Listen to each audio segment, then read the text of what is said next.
رسول اللہ صلی اللہ علیہ وسلم ارشاد فرماتے ہیں جو آدمی اس بات کو پریکٹیکلی کر کے دکھاتا ہے اور کہتا بھی ہے رضیت باللہ ربا وبالاسلام دینا وبمحمد نبیا ورسولا، کہ میں راضی ہوں اللہ سے اس کے رب ہونے پر، اسلام کے دین ہونے پر، محمد صلی اللہ علیہ وسلم کے نبی اور رسول ہونے پر، تو اللہ تعالیٰ روز محشر اس کو بلائیں گے، اس کو راضی کریں گے، اس کو جنت میں داخل کریں گے۔ تو یہ رب سے راضی ہے، یہ کون سا تعلق ہو گیا؟ رب سے تعلق ہو گیا کہ وہ میرا آقا ہے، میرا مالک ہے، میرا معبود ہے۔ تو ایک تعلق ہے اس کے، اس کو رب کہا تو اب اس کی ہر بات ماننی ہے، تو اطاعت کا تعلق، اور ایک ہے محبت کا تعلق اپنے رب سے، اپنے خالق سے، اور ایک تعلق میں نے بیان کیا رضا کا تعلق۔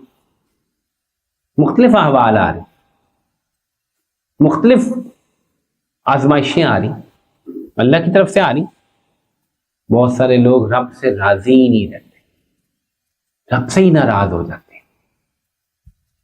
توجہ فرمائیے گا، میں کیا کہہ رہا ہوں؟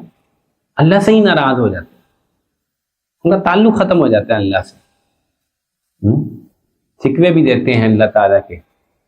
بہت سارے لوگ کہنے کو مسلمان ہیں، اطاعت کا کوئی تعلق ہی نہیں ہے، نماز ہی نہیں پڑھتے، نماز ہی نہیں پڑھتے۔